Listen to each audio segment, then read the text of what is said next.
What's your worst comedy story? So worst comedy story. Worst Yeah. So this is the worst comedy worst story. Set. It's not the worst set. This is a great story though. It's a great story. I don't think it's my worst set, but the way it went was it was so bad.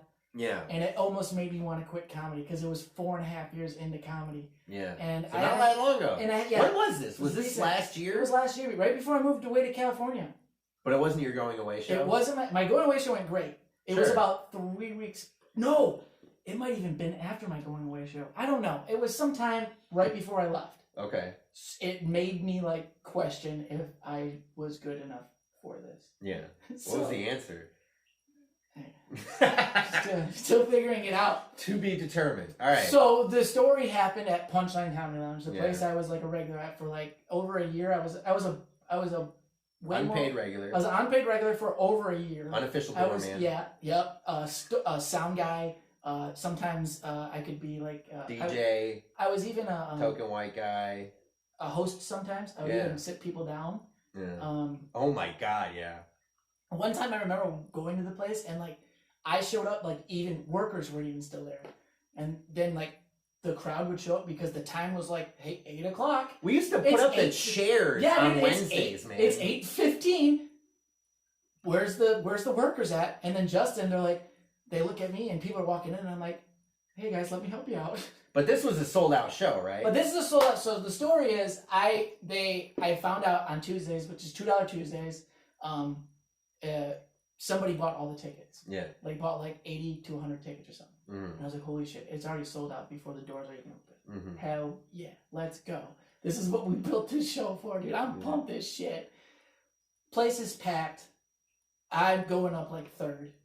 And the crowd's on fire. Boogie was killing it. And he's like, all right, here comes Justin Essenmacher. And I get up there and, getting down. And the next thing you know, because it was a whole family there, which I didn't comprehend the family thing. I just assumed these were just people at a show. Yeah. Not knowing that they all knew each other. Mm-hmm. So the next thing you know... Not racist. Yeah. They were black, but it's not racist because they did know each other. Keep going. Yeah. So the next thing you know, within 20 seconds, this big old black lady, she's older, gets up and she starts dancing. And people in the crowd are like, oh shit! Yeah. And I was like, sit your big ass down. I'm going with the beat, sit your big ass down. And then the next thing you know, I said something and she sat down and it just the mood kind of changed a little bit almost, but not really, but it felt different. Yeah. And so then I was going to my first joke. I remember it was about vaginas. Oh, this was a Tuesday show? Yeah. Groundbreaking stuff. Yeah. Vagina jokes too. So I go up there, I'm on the stage and I'm talking about the joke and I started talking about big fat vaginas, big fat pussies or something. And the next thing you know, the table was this one black girl goes, that's white people shit. And I was like, and I'm like, I go, it's not just white people shit. I think I said, I was like, girl, you probably got a fat pussy. And it was to the old black lady because she didn't know what you said it. That's who said it. She goes, that's white people shit. And I was like, girl, you got a fat pussy. I know it. And she was a bigger girl. Oh my God. And the next thing you know, the whole table was like, man, fuck you, or some shit like that. And I was like, not backing down. You don't back down. I'm not scared. I can say whatever the fuck I want. I'm on stage, dude. And the next thing you know, I just kept trying to go into it. And they were like, boo, you suck. And I kept trying to talk about vaginas. And then I was fishing for anybody just to jump on board. Oh, I'm those are the worst moments. I am drowning. I am freaking out. And I don't know what to say, but I'm not backing down. Yeah. Now, while this is happening, while I'm on stage being a dumbass, shit's starting to shift. Now other people are yelling at me just to be like, get off the stage, dude. Not even people that were involved with this lady. So, the next thing you know, about 3 minutes into my set, this big old black dude, dreads, he comes up to the stage, just walks up, dude, sits down in front of me. He's this close to the stage, dude. His dreads dreads over his face, like just to intimidate me, dude. Straight into my fucking eyes, dude, just like this. And I'm like, and I'm on stage, like, and I started saying some shit about like security, and then, but luckily, Ugly Jason followed this guy up. So now Ugly Jason is sitting next to this guy who wants to murder me for saying this shit. He's talking him down, and the guy's like, "Say something again." And you know my dumbass is like, okay. So I look at him. He's wearing a white polo and some like khaki like shorts or whatever or pants, and I'm like, you know what's funny is I'm about to die from a kid wearing his Sunday school outfit. Great joke. I thought it was a great joke. It didn't work? And like, no, people didn't like it. But I heard like some chuckles, but the guy was just like, dude, he's getting mad. He hasn't blinked. He hasn't blinked in like 3 minutes. Yeah. Just look at me in the eyes. And I'm looking over at Boogie, because I'm like freaking out kind of, and he knows I'm dying. And Boogie's over in the corner just like... I've had moments like that with Boogie where he's looking at you like, dude, I had a moment like that with Jay, but I'll let you finish. That's all right. But those are the worst. When you look at a hut and they're like, what the fuck are you doing? And you're just like, oh no, this isn't... Also, now while I'm saying this shit, people are to start occasionally like, boo, you suck. Get off the stage.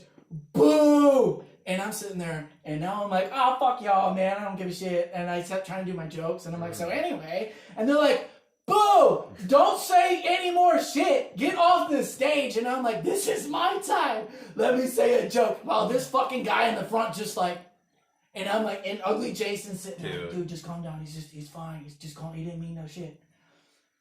So next thing you know, 5 minutes in, or it was like 4 minutes, 30, I don't know. Boogie finally is like, calls it, dude. He throws in the towel. He comes up and gets me off the stage. Damn. Because I didn't walk out. I wasn't bowing out of this shit. Yeah. You were stubborn. I was stubborn. You didn't realize what a lost cause it was, dude.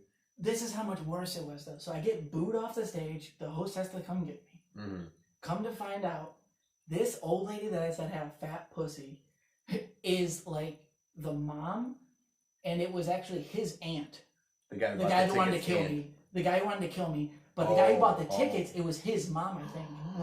And then it was like everybody's aunt and friend and grandma. And I'm sitting there saying his grandma has a fat pussy in front of the whole fucking family.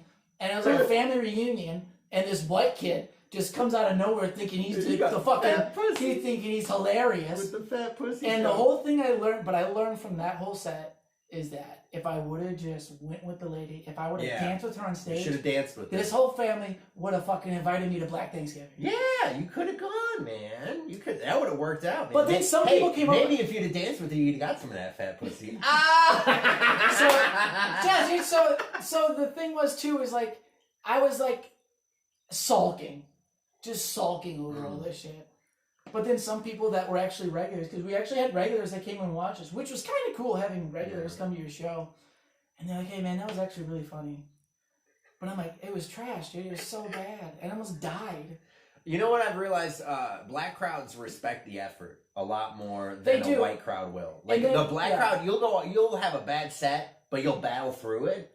And there will at least be a couple people, like, it won't be everybody. Most people will be like, you suck. But there will at least be a couple people who are like, hey man, they'll either give you you did your thing up there, or like, hey man, that was it. But they'll like commiserate with you, like, that was rough, but you win it. You held your own, dog. And you're feeling like shit, but they're like, it's like you almost felt like you accomplished something, even though you just stayed on stage. But those are the black crowds that, or like at least the black people in those crowds who understand how rough a black crowd is. Yeah. They know that this is not what you are usually doing. That's the craziest. Even though we did mostly black crowds, but they realize that this is a different challenge. This is like, do you know anything about tennis? You know how they have clay courts and like grass courts? Yeah. This is like playing on a clay court in the rain. You're just fucking sliding. You're like, why are we doing this? Why the fuck are we playing right now? We do it, and we get excited to do it. But the thing is, too, is that, oh man, I forgot. I was going to say is that it's funny because you're saying the black crowds give us respect because they know how tough it can be. Yeah. But the thing is, you know how tough it is. Why don't you just relax and have some fucking fun, dude? But like, it's great when you see like the fucking gangster dudes there that like coming and dressed to the nines. They pull up in their pimp ass car, dude. Yeah. Their sweet ass ride, they walk out with this hot ass girl. They walk in and you like try to be nice, like, hey man, how's it going? And they're like, how much is it? And you're like, that'd be $5, sir. And they're like, mm-hmm. And then you walk them in, they sit there the whole time.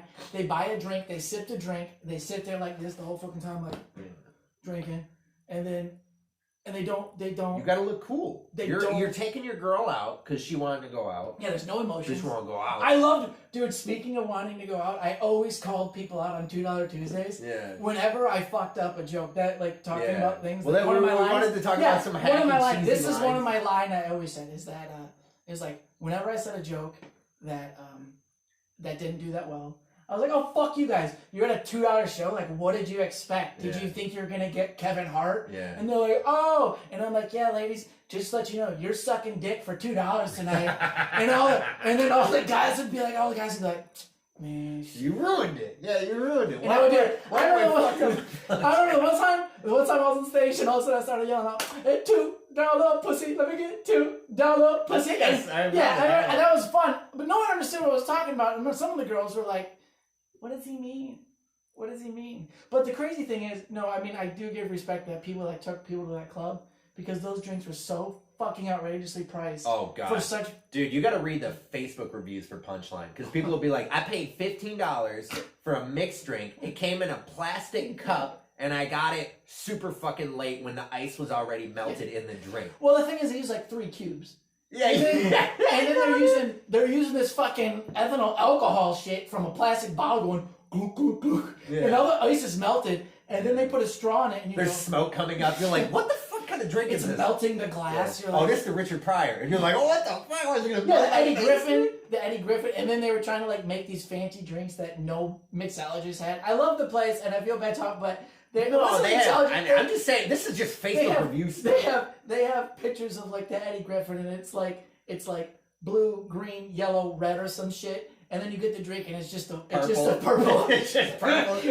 You're like, what the fuck is this? Eddie Griffin after the cocaine? What the fuck is this? Is this crack Eddie? Is this Eddie Murphy? Is this Charlie Murphy? What the fuck is this, man? You would get drunk on their shit. Dude, you were talking about pussy there. I remember one time, I think you did a show with Foolish on a Friday. Probably. Or a Saturday. You did the early and the late show. And I was talking to Foolish, I think the next night. So I think you did Friday. Yep. I think you did Friday. Yep. And I was sitting there talking to Foolish. And he's like, yeah, your boy Justin was here yesterday. I'm like, oh yeah, how you doing? He was like, terrible.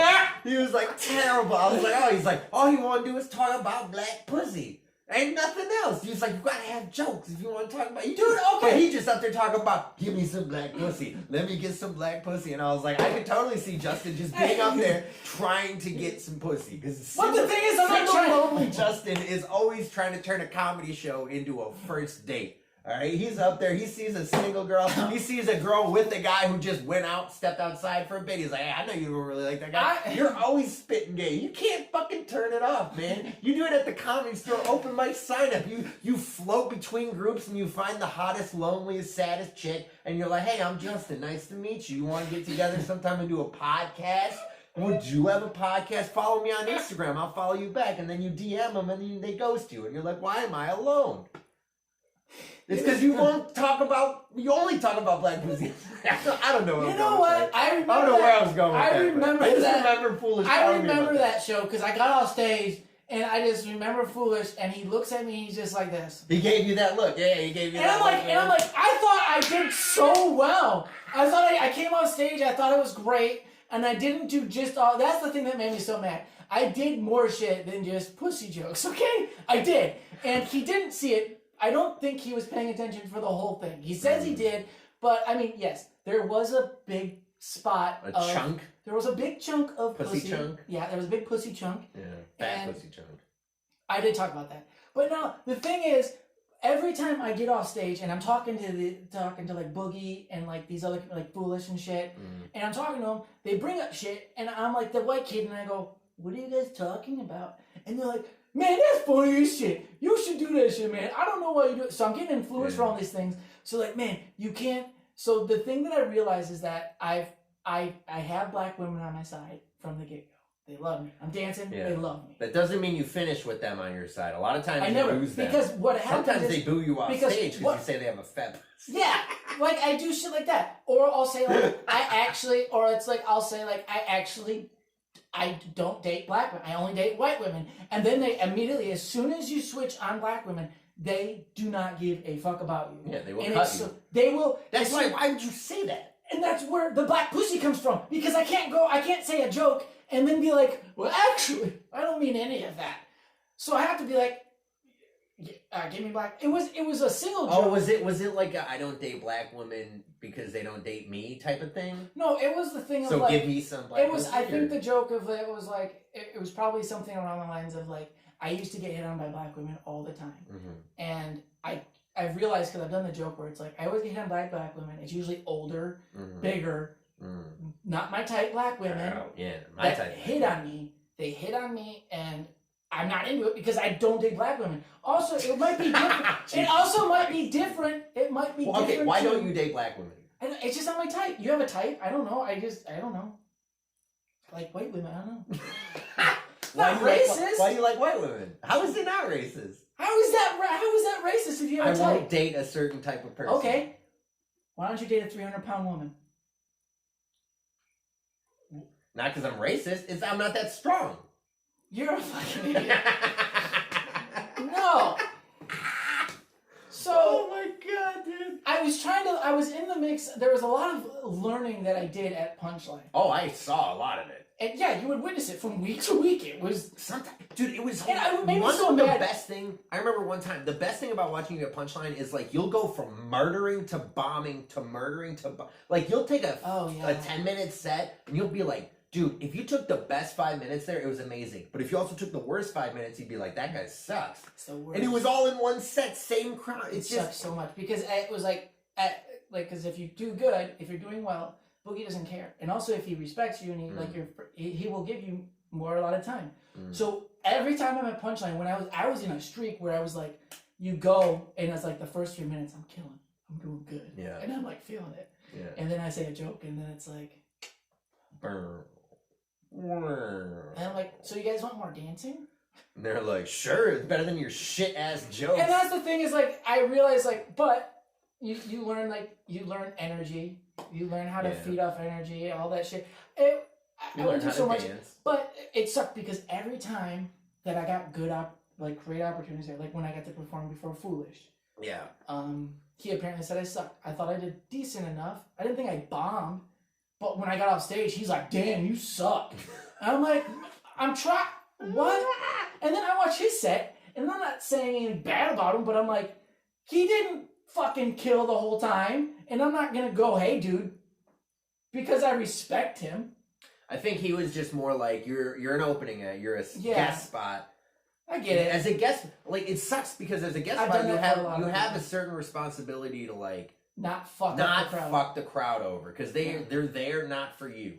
Yeah. Okay, it'd be like if you went to a movie, like you went to go see a Disney movie with your kids, and one of the previews was just porno. Look at this fucking pussy, and you're like, my fucking kid's here, man, or not your kid, your grandma. You're going to see a fucking movie with your elderly parents or something like that, and all of a sudden a preview comes on, and it's for a fleshlight, or like dildos. Fucking come to fucking Dan's dildo shop or something, and you're like, why? I came here to see Frozen 2. And why does Pornhub have a commercial?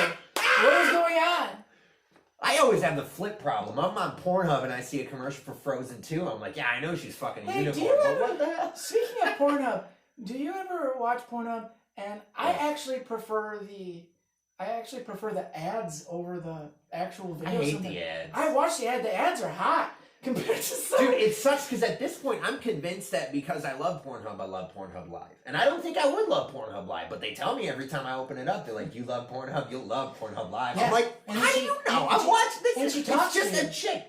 I do watch some of those jerk off instruction videos. Ew. I mean, that's dirty. Pull out your cock for me. Yeah, stroke your cock. I'm like, okay. And I'm just fucking doing it. And she's like, yeah. And then she'll say some shit where I'm like, oh, I don't know about that one. She'll be like, yeah, just shove a finger up your ass. And I'm like, wow, I'm holding my phone. I got to dig out. What I don't have. So now Marcus brings. Not that I'm against. Now Marcus is walking up with his tripod, and his mom's like, Marcus, what do you need your tripod for? You're not. Don't worry about it, Mom. And now I'm Marcus following directions. His tripod, and he's like, oh, this is fun. He's like, I never thought I was ambidextrous, but look at me go. Or is it multi? What would that be? Bisexual? Like the drummer, a drummer you gotta be able to do two things at once. Bisexual. No, idiot. You're an idiot. Bilingual? No, it's like, like the quadriplegic. Like when you can pat your tummy and rub your head at the same time, so you can. Retarded? No, it's the thing, dude. You're stupid. No, ambidextrous. Yeah, I knew you. I knew you were gonna get the word, so I was just fucking. I said what did I say? You probably said amputated or something like that. No, I think I said you're a dick. You're retarded. You're the one sticking a finger up your butthole. I didn't even get to tell my story yet. Okay? You didn't even. Yeah, well, because you said the thing about foolish, and then I had to talk about that. Oh, you had to rebuttal? Yeah, well, the thing is... I'm sorry you have so many that bad did not stories. only happen from foolish, it happened with, like, Michael Coulier. He was so... he even, like... Who have you disappointed the most at Punchline, do you think? Like, in a single instance. Not... Because overall it'd be Boogie, but, like, in a single instance, who have you disappointed? You know what sucks, though, about, like...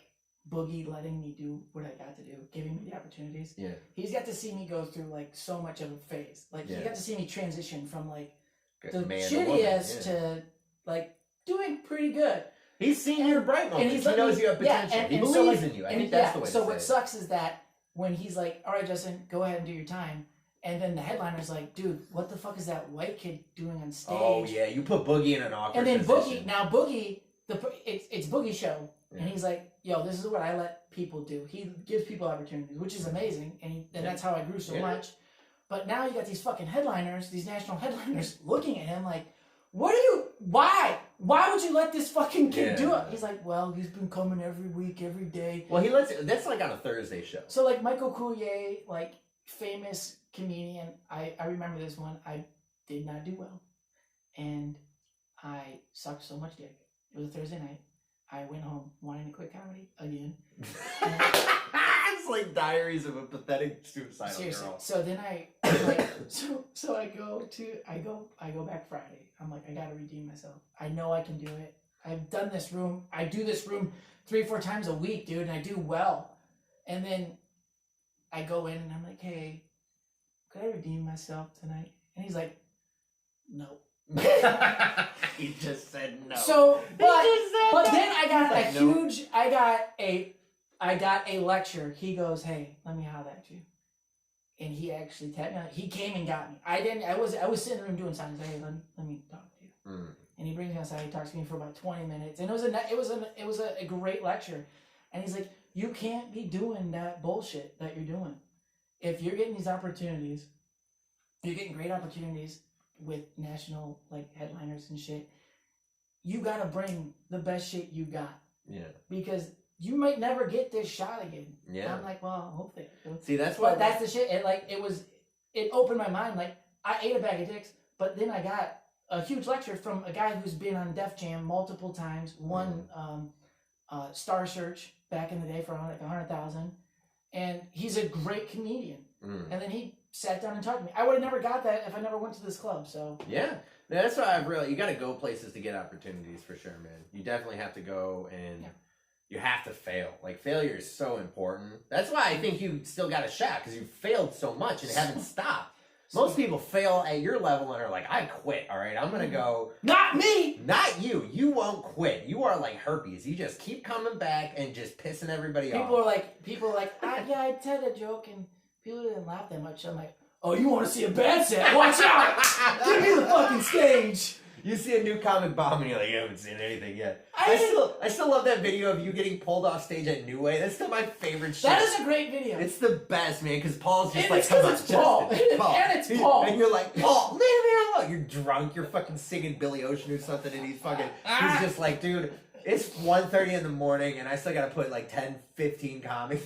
He's like, he's drinking coffee. He doesn't give a fuck. He's got that big 7-Eleven coffee. He's going, man, but...